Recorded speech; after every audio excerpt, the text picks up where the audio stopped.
딸 아이를 키우는 30대 중반의 엄마입니다. 저의 첫사랑은 다른 또래에 비해 조금 늦게 찾아왔어요. 23살. 제가 대학을 졸업할 즈음 찾아왔거든요. 그렇다고 제가 남자한테 영 관심이 없거나 그랬던 건 아니었어요. 그저 마음이 맞고 연이 닿는 사람이 그때까지 나타나지 않았을 뿐이었죠. 왜 등잔 밑이 어둡다는 말이 있잖아요. 저의 인연도 그렇게 등잔 밑이 어두운 아주 가까운 곳에 있었는데 바로 대학 같은 과 선배였어요. 선배는 우리 과를 넘어서서 우리 학교에서 아주 인기가 많았던 사람이었는데 생긴 것도 무슨 연예인처럼 잘생겼고 듣자 하니 집도 엄청 잘 산다고 하고 그래서인지 옷도 잘 입고 학교에 올 때면 외제차를 끌고 왔는데요.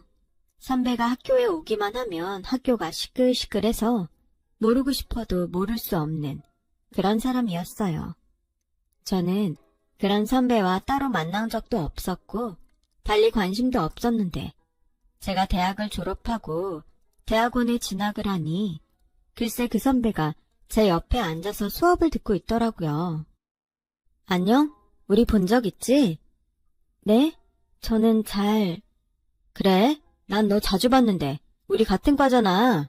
에이, 우리 학교에서 나 모르면 간첩인데? 너 간첩이야? 저는 저 자신만만한 농담에 피식 웃음이 났어요.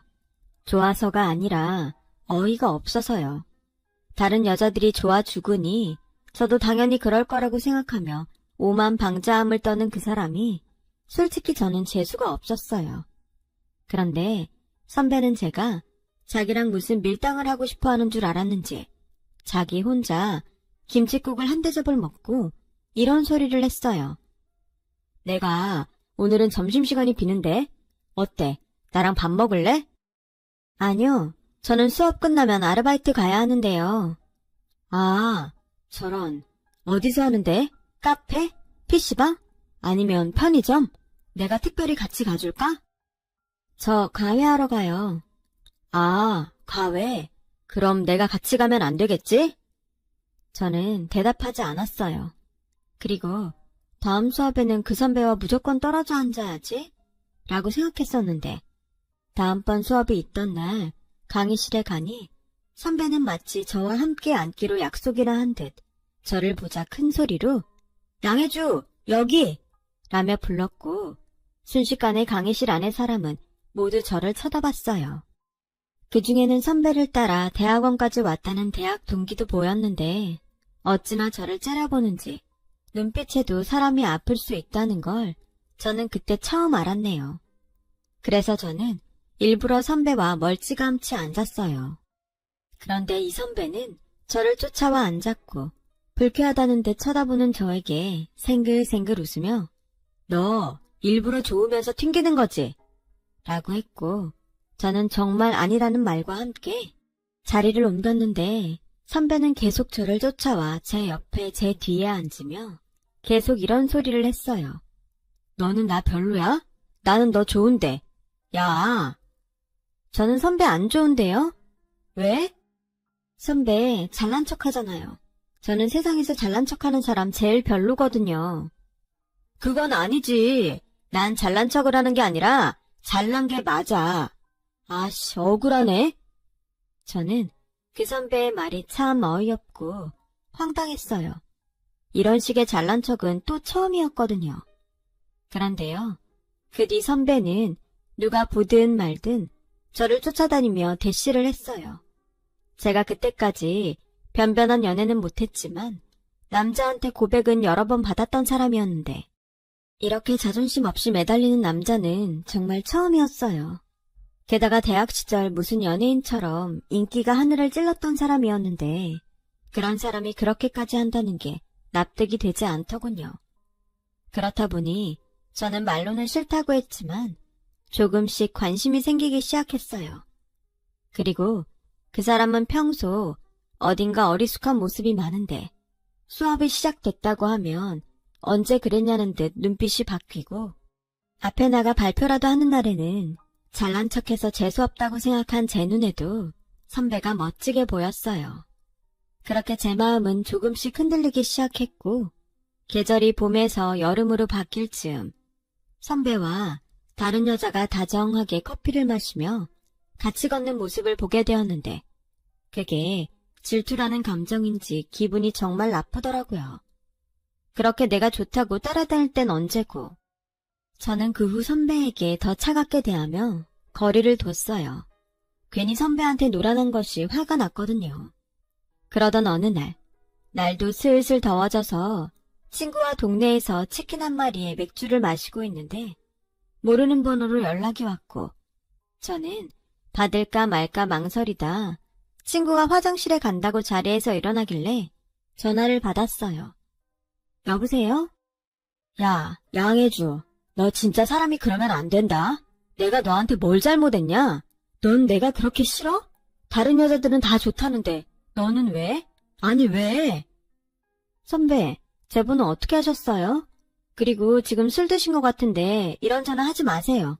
저 번호 차단할 거니까. 좋아한다고. 진짜 처음으로 좋아하는 감정이 생긴 사람은 네가 처음이라고. 첫눈에 반해서 대학원까지 쫓아온 거라고. 저는 그 말을 듣는데 정말 영혼이 육체에서 이탈하는 것처럼 멍했어요.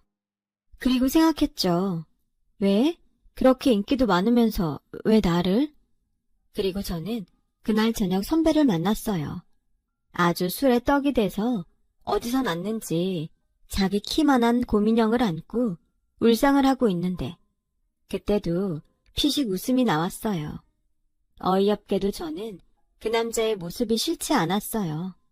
아마도 저 남자의 이런 모습을 본 여자는 이 세상에서 나 하나일 거라는 생각이 들더군요. 여러 여자의 고백과 대시에도 끄떡하지 않았던 저 남자가 좋아한 여자는 결국 나였다는 그 기분에 저는 상상만 했던 첫사랑을 시작하게 되었어요. 다행히 대학이 아닌 대학원이라 저와 선배가 사귄다고 해서 요란을 떠는 사람은 없었는데, 선배를 따라 대학원까지 온 저의 대학 동기들은 마치 제가 자기들 남자친구라도 뺏은 듯 저에게 시비 비슷하게 걸었지만 저는 그럴 때마다 대수롭지 않게 무시했어요. 그러자 야, 너 지훈 선배가 좀 좋아해준다고 아주 기고만장하다. 좋아해준다고? 지금이 뭐 조선시대니? 그리고 유치하게 좀 굴지 마. 기가 막혀? 정말? 야, 너 착각하지 마. 선배는 그냥 너랑 잠깐 노는 거야. 네가 선배랑 급이 맞냐? 급? 얘들이 지금 뭐래? 솔직히 너도 지훈 선배가 잘 살고 인물 좋으니까 좋아하는 거 아니야? 저는 화가 났어요. 이젠 좋아하지 않는다고 부정할 수 없게 되었지만 제가 선배를 좋아하게 된 건 그런 배경이 아니었고요. 저는 순수한 그 사람에게 끌렸고, 또 이유야 어쨌든 대학원에 와서 공부와 미래에 성실하고 최선을 다하는 그 모습이 좋았던 건데, 저를 자기들과 같은 취급을 하는 대학 동기들에게 화가 났어요. 그런데 혜주, 여기 있었어? 뭐야, 니네들 또 내 여자친구 화나게 한 거야? 선배, 정신 차려요. 혜주는 쟤는 진짜 선배랑 안 어울려요. 선배가 아깝다니까요. 사람이 누가 더 아까운 게 어딨어. 그리고 전에도 이야기했지만 후배라고 봐주는 것도 이제 끝이다. 세상에 어떤 남자가 자기 여자 괴롭히는 애들을 봐주겠니? 또 한 번 우리 혜주한테 뭐라고 하면 그때는 나도 가만히 있지 않는다. 가자. 오늘은 거의 없다고 했지? 저는 선배의 손을 잡고 차에 타며 생각했어요. 그리고 한 번은 꼭 이야기해야겠다는 생각이 들어 입을 열었죠. 선배, 나 궁금한 게 있는데 선배네 집이 그렇게 부자예요? 왜? 갑자기. 주변에서 내가 선배 배경 보고 만난다는 말을 자꾸 들으니까 화가 나서요. 에이, 화내지 마. 다른 사람은 몰라도 당사자인 내가 알잖아. 넌 절대 내 조건을 보고 그러는 게 아니라는 거. 쫓아다닌 것도 나고 매달린 것도 난데. 그러니까 왜 자꾸 사람을 그렇게 보는지 미리 말하는데, 난 절대 선배 조건 때문에 만나는 게 아니에요. 네. 배고프다. 우리 맛있는 거 먹으러 가자. 내가 아는 가게가 있거든. 괜찮지? 저는 그 후 선배와 연애를 하면서 무조건 데이트 비용을 반반 내려고 했어요. 이상한 오해를 받는 것도 싫었고 무엇보다 선배에게 그런 부분을 더 어필하고 싶었는데 선배는 제가 그럴 때마다 자기가 저에게 무엇이든 더 해주려고 했어요. 그렇게 시간이 흘러 저는 대학원 졸업 전 대기업 IT 회사에 입사를 했고 선배는 대학원 졸업과 함께 공기업에 입사를 하면서 이젠 각자 직장을 갖게 되었어요. 비록 직장에 다니느라 만나는 날이 줄었지만 저희 마음은 상대적으로 커져가게 되었죠. 첫사랑은 이루어지지 않는다고 하던데 저에게는 그런 말은 해당되지 않는 것 같았고 주변 사람들은 남자친구가 집안도 직업도 좋은데 외모까지 훌륭하니 저에게 로또 맞은 것과 뭐가 다르냐며 부러워하는데요. 그쯤 되니 저도 이젠 그런 시선이 별스럽지 않게 느껴졌어요. 그렇게 저희의 만남은 4년이 넘어갔고 저희 집에서는 슬슬 결혼에 대한 기대를 하기 시작했어요.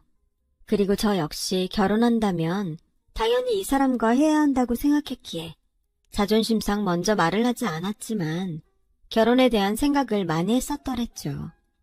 그렇게 추운 겨울이 다가왔고 남자친구는 저에게 예쁜 반지를 주면서 프로포즈를 했어요. 저는 만나온 시간도 길었고 또 프로포즈를 기다렸기에 기다릴 것도 없이 좋다고 대답했어요. 그 후 남자친구가 먼저 저희 집에 인사를 왔고 저도 그렇고 저희 부모님은 평소 결혼은 두 사람이 함께 시작하는 중요한 일이니 처음부터 욕심내지 말고 두 사람의 능력 안에서 시작하는 것이 맞다고 생각하는 주의라 남자친구에게 똑같이 그렇게 말을 하셨어요. 서운하게 들을 수도 있는데 나는 그게 맞다 생각하네. 남자는 집, 여자는 혼수, 그런 것들 말고 둘이 같이 살 집도 마련하고 쓸 물건도 장만하면서 시작해봐. 그렇게 살다 혹 힘든 날 있으면 내 딱 3번은 장인으로서 도와주겠네. 난 내 딸 잘 부탁한다는 말보다 자네가 내 딸이랑 행복하게 살았으면 좋겠어. 염려 마세요. 저는 벌써부터 혜주랑 결혼할 생각에 행복합니다. 나는 그래도 혜주 엄마라 우리 바깥 양반처럼은 못하겠고 우리 혜주 잘 부탁해요. 다른 건 모르겠고 많이 아껴줬으면 좋겠어. 세상이 변했다고 하지만 여자는 남자한테 사랑받아야 행복하니까. 엄마, 요즘 세상에 무슨 그런 말을 해. 왜? 그게 너 살면서 얼마나 중요한데. 장모님, 그런 걱정은 절대 안 하셔도 돼요. 제가 너무 아껴서 없어질까봐 무서울 지경이니까요. 저희 엄마는 남자친구의 그 말에 안심이 됐는지 한참을 웃으셨어요.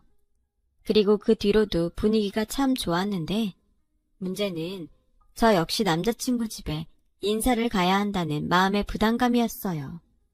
그리고 이윽고 그날이 되어 저는 남자친구의 집으로 향했는데 남자친구의 집은 제가 생각한 것보다 훨씬 넓고 좋은 곳이었죠.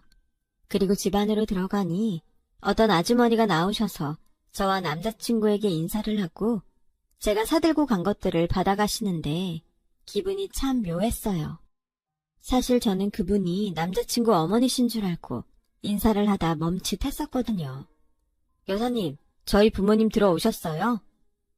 사장님은 오늘 늦는다고 하시고 사모님은 아까부터 기다리고 계세요. 들어오세요. 식사 준비는 다 됐습니다. 저는 반쯤 숙인 머리를 들고 집 안으로 들어갔어요. 그러자 딱 봐도 까탈스러워 보이고 엄청 센 여자분이 방에서 나오셨는데 직감으로 저분이 예비 시어머니라는 것을 알 수 있었어요. 엄마, 우리 왔어요.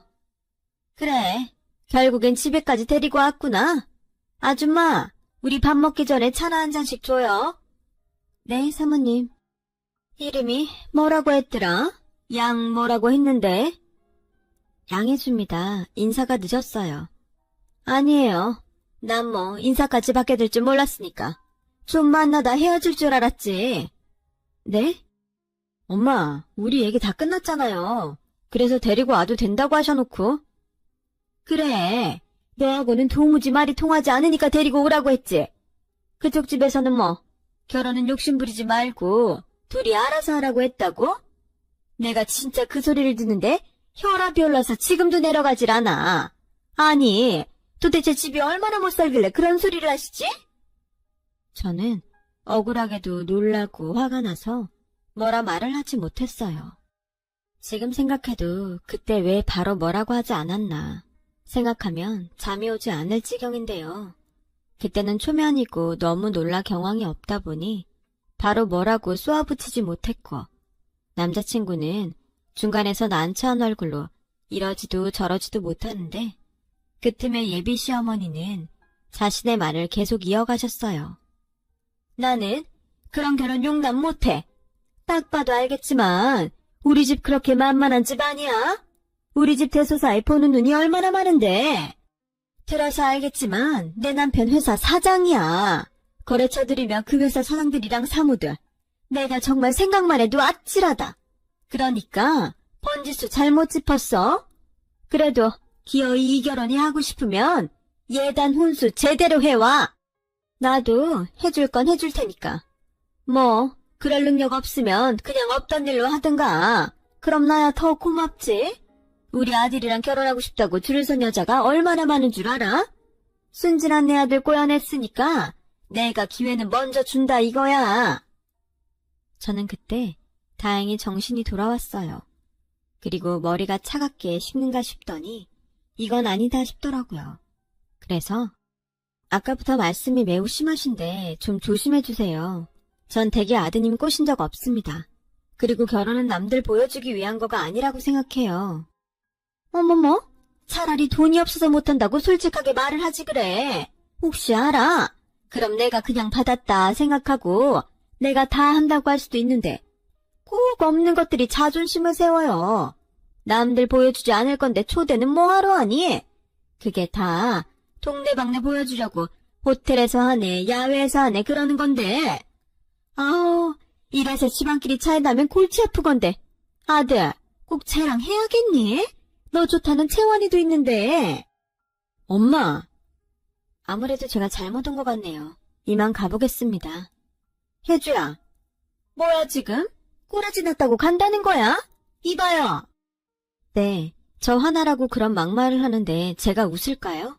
이런 말씀 초면에 죄송한데 참 무례하시네요. 생각의 차이가 있을 순 있지만 상대를 배려하지 않고 일방적으로 막말을 하시니 이만 가라는 말씀으로 알아듣고 가려고요. 혜주야, 아니야. 우리 엄마가 원래 좀 그래. 화 풀어. 어머 아들, 아무리 얘한테 정신을 팔았어도 엄마를 그렇게 말하면 안 되지. 막말로 우리한테 자식이라고 너 하나인데 네 아버지 재산 누가 다 물려받겠니? 저는 그날 결국 밥은커녕 차도 안 마시고 남자친구 집을 나왔어요. 그리고 당장이라도 쫓아와 뭐라 변명을 할 줄 알았던 남자친구는 결국엔 나오지 않았고요. 저는 집에 가는 길 내내 마음이 상하다 못해 남자친구에게 처음으로 실망을 했어요. 그리고 제가 집에 도착하자 제가 인사를 다녀온다는 것을 알았던 부모님은 웃으시며 궁금해하는 기색을 보이셨는데 원래도 마음에 없으면 다른 말을 못하는 성격이라 나중에 이야기하고 싶다고 하고 제 방으로 들어왔어요. 아마 그때 저희 부모님은 무슨 일이 있구나 이미 아셨을 테고 뭐 여기까지 왔으면 사실상 이 결혼은 엎어진 것이 맞기에 저는 다른 부정도 하지 않을 생각이었어요. 그러자 한참이 지나서야 남자친구에게 전화가 오더군요. 혜주야, 화 많이 났어? 아까는 내가 우리 엄마 대신 사과할게. 너도 봐서 알겠지만 우리 엄마가 욕심이 많아. 그래서 미리 이야기도 해놨는데 이렇게 될 줄은 정말 몰랐어. 그리고 혜주 너 가고 나도 그렇고 아버지도 엄마한테 뭐라고 많이 했어. 다행히 우리 아버지는 우리 엄마처럼 남들 시선 그런 거 의식하지 않으시는 분이거든. 오히려 그런 생각을 한다니 너무 마음에 드신다고 다음에는 꼭 보자고 하셨는걸. 오빠, 미안한데 아무리 생각해도 이건 아닌 것 같아. 내가 오빠를 많이 좋아하지만 이런 수모를 모른 척할 수는 없어. 결혼을 한다면 시어머니가 되실 텐데. 아니야, 이건 진짜 서로한테 아니야. 혜주야, 내가 왜 아까 너 안 쫓아간 줄 알아? 네가 이럴까봐. 난 너만 좋으면 집도 나갈 수 있어. 우리 엄마 안 보고 살 수 있다고. 제발 그런 소리 하지 마. 응? 내가 앞으로 평생 잘할게. 장모님 말처럼 내가 진짜 잘할게. 저는 머리로는 아니라는 답을 내렸으면서 쉽사리 그 사람을 밀어내지 못했어요. 첫사랑이라 그런 건지 아니면 제가 생각한 것보다 남자친구를 훨씬 더 사랑했던 것인지 저는 결국 남자친구를 믿어보기로 했어요. 그러면서 내심 남자친구의 아버님은 어머니와 다르다는 그 말이 진짜이길 바라며 제 낯빛에 걱정으로 잠들지 못하는 엄마에게 슬쩍 오늘 있었던 이야기를 대충 했는데요. 척하면 척이라고. 저희 엄마는 제가 자세한 이야기를 하지 않았음에도 모든 것을 아는 얼굴이었어요. 내가 걱정을 하긴 했다. 그쪽 집이 그렇게 잘 살아? 뭐 보기엔 그렇더라고. 그럼 그쪽 집에서 하자는 대로 하자. 막말로 우리가 뭐 그까짓 것도 못하겠어? 네 아버지 능력 있고 엄마도 있는데 우리 딸 기죽지 마. 기 안 죽어. 근데 엄마 미안해. 뭐가? 괜히 안 겪어도 되는 일을 내가 만든 것 같아서. 그게 네가 마음 먹는다고 되는 일이야. 그리고 사람이 사람을 좋아하는데 다른 건 중요하지 않아. 그렇게 엄마는 아빠가 뭐라고 하시던 무조건 예비시댁에서 해달라는 대로 해주겠노라며 저에게 저쪽 집에서 원하는 것이 뭔지 정확히 알아오라고 하셨어요. 솔직히 따지자고 들면 유치하고 우스워져서 말을 하지 않았지. 저희 집도 그렇게 여유가 없는 집이 아니었어요. 아버지는 6급 공무원이셨고 엄마는 규모가 꽤 있는 유치원의 교감 선생님이셨거든요. 그래서 경제적인 부분은 크게 걱정하지 않고 살아온 저였는데 대기업까지 다니는 제가 마치 쥐뿔 아무것도 없는 사람 취급을 당했으니 그것도 그거대로 너무 화가 났어요. 그래서 이대로 물러나는 것은 뭔가 좀 억울한 생각이 들더라고요. 이에는 이, 눈에는 눈이라고 한번 밀어붙여보자고 마음을 먹었는데 때마침 며칠 후 모르는 번호로 전화가 걸려왔어요.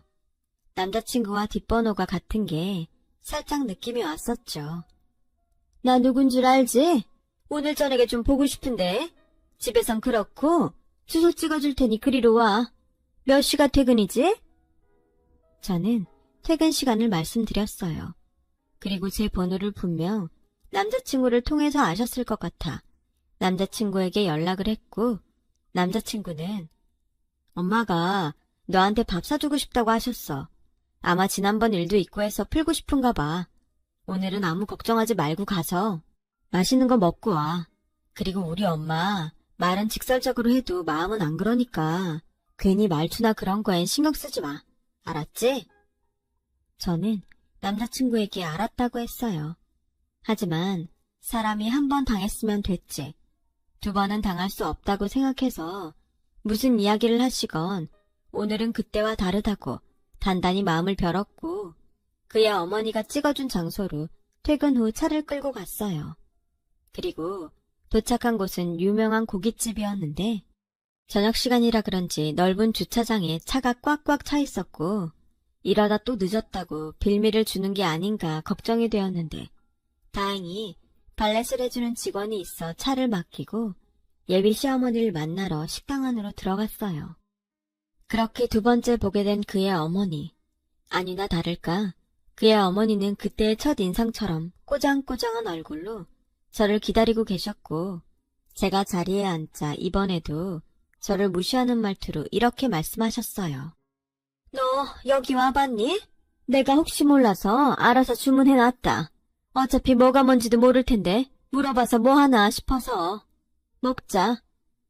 저는 이번에도 거슬리는 그의 어머니 때문에 속이 부글부글 끓기 시작했어요. 그래서 대충 가까이 있는 음식만 조금 먹었는데 그의 어머니는 또 그게 마음에 들지 않았는지 저에게 쏘아붙이듯 말을 하시더군요. 예, 너 먹는 게 복도만 가게 그게 뭐니? 왜? 못 먹어본 음식이라 영 낯설어? 어머니, 저 여기 와봤어요. 그리고 그때도 말씀드렸지만 무리하게 구시지는 말아주셨으면 하는데 어려울까요? 뭐야? 이게 지금 누굴 가르치려 들어? 내가 지금 마음과 다르게 행동하려니 성에 안 차서 그런다. 내가 고작 너같이 없이 사는 애한테 주려고 애지중지 내 아들을 키운 게 아닌데 억울하고 분해서 그래. 저도 저희 부모님이 정성으로 키워주셨어요. 그리고 이런 말씀 어떻게 들으실지 모르겠는데 저 그렇게 없이 살지 않았어요. 저희 아버지 아직 공직에 계시고 저희 엄마도 유치원에서 교감으로 계셔서 저 아쉬운 거 없이 살았습니다. 어머? 그래서 뭐? 내가 그럼 너한테 어머, 그랬니? 몰라봐서 미안하다. 뭐 그럴 줄 알았어? 공무원 나부랭이랑 학교도 아니고 유치원 교감 가지고 어디서 명함을 들이밀어? 너 진짜 우리 집이 어떤 집인지 영 모르는구나. 네, 잘 모르겠어요. 혹시 우리나라 사람들 다 아는 그런 대기업 집안인가요? 뭐? 어머님 말씀대로 잘 몰라서요. 제가 그동안 만난 사람이 재벌 2세나 3세 되는 그런 거였나요? 그때였어요. 저는 제 눈으로 직접 상이 뒤집히는 것을 목격했고 어디서 그런 힘이 솟아났는지 순식간에 방안은 아수라장이 되어버렸어요. 그리고 단단히 화가 나서 목까지 빨갛게 된 그의 어머니는 아직도 분을 참지 못하겠다는 듯 저에게 숟가락을 던지시는데 그 순간 딱 한 가지 생각밖에는 들지 않더라고요. 아, 제대로 미쳤구나. 정말로 그의 어머니는 미친 사람처럼 저를 무섭게 노려봤고 그리고 거친 숨과 함께 큰 소리를 치시는데 귀가 떨어져 나갈 것 같았어요. 야! 대기업 집안이냐고? 너 지금 나하고 해보자는 거야, 뭐야? 그래서 뭐?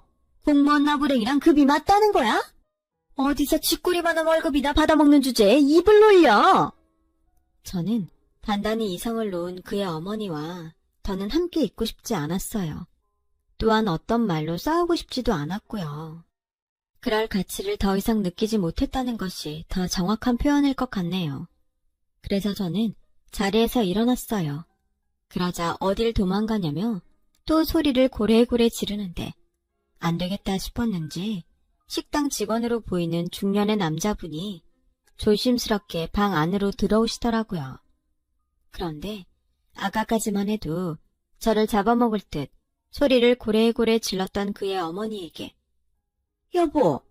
라는 말이 들려왔고 저한테 그런 소리를 했을 리 없어 고개를 돌려보니 방금 직원으로 들어오신 중년 남자에게 그의 어머니가 이번에는 얼굴이 사색이 돼서는 그렇게 말씀하시고 그 자리에 굳어 계시더라고요.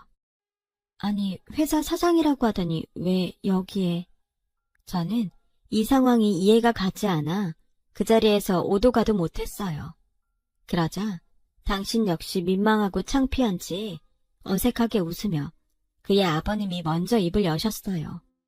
누군가 했더니 당신이었어? 여보, 당신 옷이 왜 그래? 아침에 입고 간 양복은 어쩌고? 그리고 여기서 뭐 하는 건데? 왜 손에 행주를 들고 있는 거야? 김 기사는? 그의 어머니는 이제 저는 안중에 없는 눈치였고 저 대신 당신의 남편을 쥐잡듯 잡아댔는데 계속 거기에 있는 것도 못할 짓 같아 저는 그만 그 자리에서 나와버렸어요. 그리고 남자친구에게 이 이야기를 해야 할까 말아야 할까 고민이 됐고 분명 남자친구 역시 어머니처럼 모를 것 같은데 괜히 저에게 듣고 자존심 상해할 것 같아 저는 말을 하지 않기로 했어요. 그런데 그렇게 며칠이 지났을까? 한동안 연락이 없던 남자친구는 저에게 만나자고 연락을 해왔고 한눈에 전과는 비교도 되지 않을 만큼 헬쑥해진 모습으로 제 앞에 나타났어요. 괜찮아. 얼굴이 많이 상했다. 일이 많았어. 너도 대충 짐작은 가지? 남자친구는 해탈한 얼굴로 말을 이어갔어요. 그리고 설마 했지만 남자친구의 말을 듣고 있는데 드라마도 이런 드라마가 없더라고요. 우리 엄마가 봐서 알겠지만 우리 집이 사업한다는 것에 자부심이 대단하셨어. 아버지는 늘 그걸 부담스러워 하셨는데 엄마는 계속 아버지한테 사업을 더 키워야 한다고 옆에서 부추기셨어. 집도 남들 보기에 있어 보여야 투자하겠다고 한다면서 무리한 거고 우리 집에서 일하시는 분들도 다 엄마가 욕심내신 거야. 아버지는 도저히 감당이 안 되는데 엄마는 계속 바라시고. 그래서 사업이 망해가는데도 말을 하지 못하셨대. 그래서 거기에서 일하신 거야? 집에서는 회사 출근하신다고 나오셔서 거기서 일하신 거지. 그래서 요즘 계속 늦었던 거더라고. 아버님이 많이 힘드셨겠다. 하지만 꼭 나쁜 일만 있는 건 아니야. 우리 자기 뜻대로 결혼할 수 있을 것 같아. 어? 그게 무슨 소리야? 장인어른이 말씀하셨잖아. 결혼은 우리 둘의 시작이라고. 그러니 욕심내지 말고 우리끼리 잘 시작하면 된다고. 우리 엄마, 이제 더는 욕심내실 수 없어. 이제 혜주 너한테도 함부로 못하실 거야. 그렇게 생각하면 이건 나쁘지 않은 일 아닌가? 그래도 집에 일이 있는데 결혼을 진행한다는 게 좀 그렇지 않아? 왜? 이제 우리 집이 망한 것 같으니까 하기 싫어? 뭐? 그게 무슨 말이야? 솔직히 아니라고 해서 아니라고 믿었지만 너도 우리 집 잘 살아서 나랑 결혼하고 싶었던 거 아니야? 아니라면 왜 그런 소리를 하지? 저는 그 순간 남자친구가 무서웠어요. 눈빛이 너무 무서웠거든요. 제가 알던 그 순수하고 저밖에 모르던 그 눈빛과는 영 달랐어요. 그래서 겨우 남자친구에게는 결혼은 집사정이 좀 진정이 되면 다시 이야기하자고 달래놓고 집으로 돌아왔는데 참 혼란스럽기만 하더군요. 이성으로나 마음으로나 이 결혼은 아니라는 것을 아는데 상황적으로 이 시점에 남자친구에게 헤어지자고 하자니 제가 마음이 너무 괴로웠어요. 그래서 한동안은 헤어지자는 말은 못하고 대신 혼자 마음의 정리를 하고 있었는데 그러던 어느 날 그의 어머니로부터 만나자는 연락이 왔어요. 저는 예전처럼 잘난 척에 막말은 하지 못하겠지 하는 생각으로 그의 어머니를 만나러 갔고 그의 어머니는 예전과는 좀 다르게 기가 꺾여 있었는데 그래도 자존심은 지키고 싶은지 저에게 별 말을 하지 않고 혼수와 예단 리스트라며 A4 용지 5장을 주셨어요.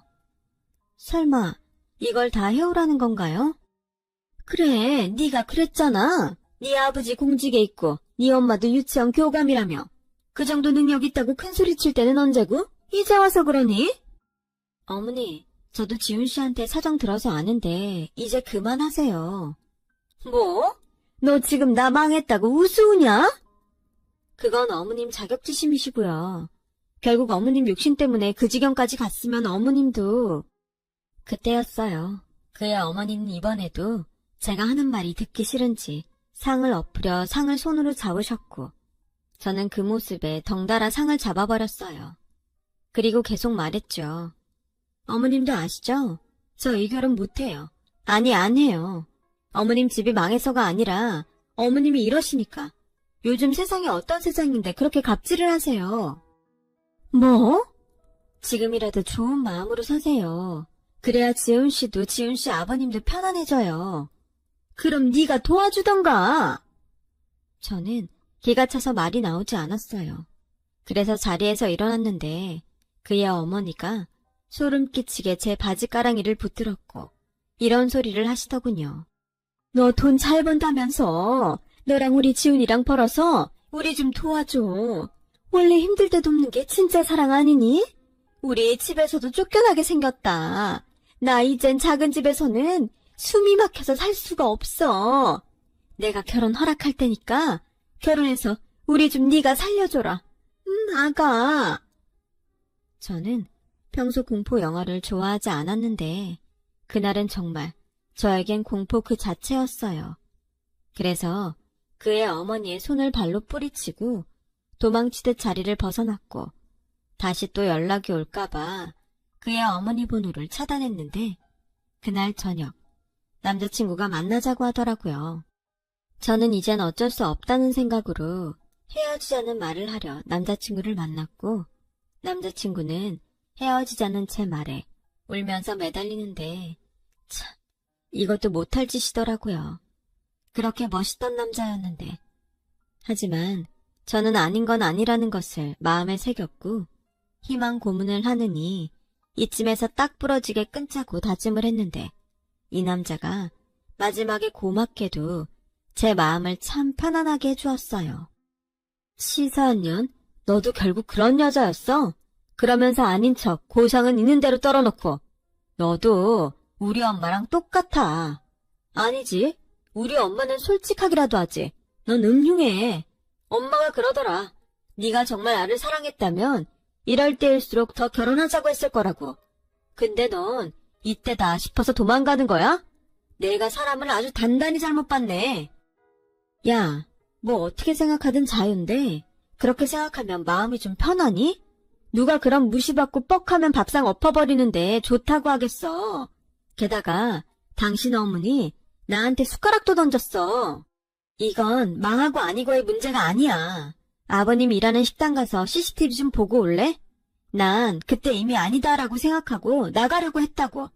그래도 정이 있어서 힘들 때 나까지 얹고 싶지 않아서 참은 건데. 뭐? 치사한 년?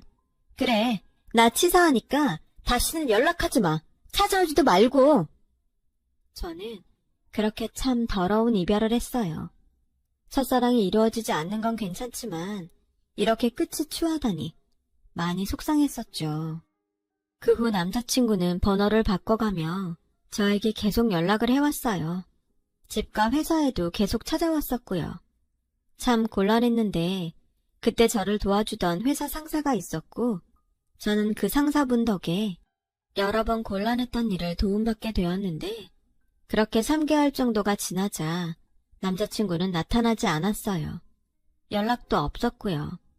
이젠 됐구나 싶은 안도감과 첫사랑에 결혼까지 생각했던 사람과의 추한 마지막에 저 역시 후유증은 심했어요. 그래서 회사를 그만두고 좀 쉬어볼까 망설이고 있었어요. 그때도 그런 저를 회사 상사분이 잡아줬고 1년쯤 지나니 그 상사분이 저를 혼자 좋아하고 있었다는 말을 어렵게 해왔어요. 지난 일도 있고 해서 그 마음을 거절했는데 그 사람은 3년 동안 저의 곁에서 저를 기다려주며 제가 힘들 땐 어디서든 나타나 도움을 주고 제가 또 부담을 느끼면 한 발짝 떨어져 있어 주는 것이 참 미안하고 고맙더라고요. 그 상사분이 지금의 저의 남편이에요.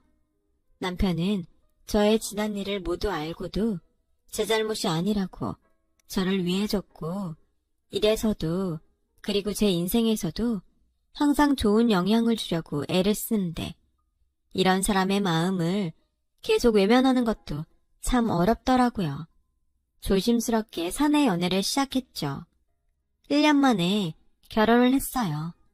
저희 아버지가 말씀하던 대로 저희 둘의 힘으로 처음부터 끝까지 준비했습니다.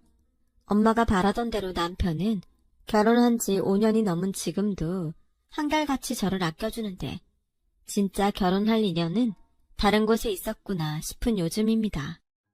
얼마 전 한때 저에게 도끼 눈을 뜨며 저를 시기 질투하던 대학 동기이자 대학원 동기를 우연히 만난 적이 있어요. 그래서 듣게 된 그 사람의 소식. 결국 아버지 회사 부도로 평생 갚을 수 있을지 모를 빚더미에 앉은 그 사람은 빚쟁이 때문에 다니던 회사에서 쫓겨나다시피 그만뒀고 집도 어디 시골 변두리로 야반 도주하듯 서울을 떠났다는데요. 몰랐으면 더 좋았겠다 싶었어요.